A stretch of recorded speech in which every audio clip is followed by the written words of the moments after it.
Do not be jealous of other people. Do not become angry or shout at them. Do not quarrel with other people or insult them. Do not do anything or say anything that will hurt other people. Ephesians 4 verse 31. See that none render evil for evil unto any man, but ever follow that which is good, both among yourselves and to all men. 1 Thessalonians 5 verse 15. Make sure that nobody pays back wrong for wrong, but always strive to do what is good for each other and for everyone else. 1 Thessalonians 5 verse 15. Trust ye not in a friend, put ye not confidence in a client. Keep the doors of thy mouth from her that lieth in thy bosom. Micah 7 verse 5.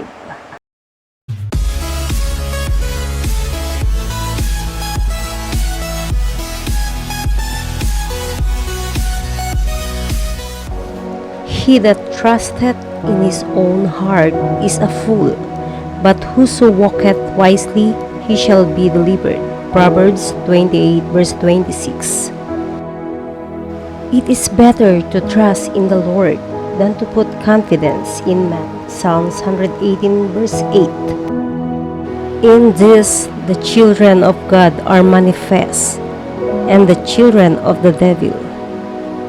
Whosoever doeth not righteousness is not of God, neither he that loveth not his brother. 1 John 3 verse 10. So we can see clearly who are God's children and who are the devil's children. Anyone who does not live in a way that is good and right does not belong to God. People like that do not love other believers. 1 John 3 verse 10. New International Version. Give us help from trouble, for vain is the help of men. Psalms 108 verse 12. Thou shalt not raise a false report. Put not thine hand with the wicked to be an unrighteous witness. Exodus 23 verse 1. Mortify therefore your members which are upon the earth: fornication, uncleanness, inordinate affection, evil concupiscence, and covetousness, which is idolatry. Colossians 3 verse 5. A merry heart doeth good like a medicine, but a broken spirit drieth the bones. Proverbs 17 verse 22. And if ye call on the Father, who without respect of persons judgeth according to every man's works, pass the time of your sojourning here in fear. 1 Peter 1 verse 17. He that is greedy of gain troubleth his own house, but he that hateth gifts shall live. Proverbs 15 verse 27. Pray without ceasing. 1 Thessalonians 5 verse 17. As we have therefore opportunity, let us do good unto all men, especially unto them who are of the household of faith. Galatians 6 verse 10. And let us not be weary in well-doing, for in due season we shall reap if we faint not. Galatians 6 verse 9. For he that soweth to his flesh shall of the flesh reap corruption, but that soweth to the Spirit shall of the Spirit reap life everlasting. Galatians 6 verse 8. Each one should test their own actions. Then they can take pride in themselves alone without comparing themselves to someone else. Galatians 6 verse 4.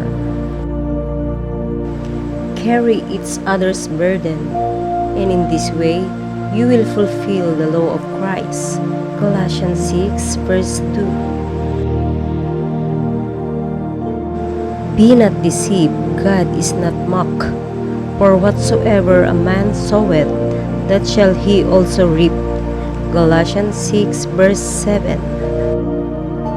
A man reaps what he sows. Galatians 6 verse 7. Bear ye one another's burdens, and so fulfill the law of Christ. Galatians 6 verse 2, NIV version. Brethren, if a man be overtaken in a fault, ye which are spiritual, restore such an one in the spirit of meekness, considering thyself, lest thou also be tempted. Galatians 6 verse 1. And the law is not of faith, but the man that doeth them shall live in them. Galatians 3 verse 12. But that no man is justified by the law in the sight of God, it is evident, for the just shall live by faith. Galatians 3 verse 11. I am crucified with Christ. Nevertheless, I live, yet not I, but Christ liveth in me. And the life which I now live in the flesh I live by the faith of the Son of God, who loved me and gave himself for me. Galatians 2 verse 20. Knowing that a man is not justified by the works of the law, but the faith of Jesus Christ, even we have believed in Jesus Christ, that we might be justified by the faith of Christ, and not by the works of the law. For by the works of the law shall no flesh be justified. Galatians 2 verse 16. Let no corrupt communication proceed out of your mouth, but that which is good to the use of edifying, that it may minister grace unto the hearers. Ephesians 4 verse 29. Be ye angry, and sin not. Let not the sun go down upon your wrath. Ephesians 4 verse 26. Let all bitterness and wrath and anger and clamor and evil speaking be put away from you with all malice. Ephesians 4 verse 31. And be kind one to another, tender-hearted, forgiving one another, even as God for Christ's sake hath forgiven you. Ephesians 4 verse 32.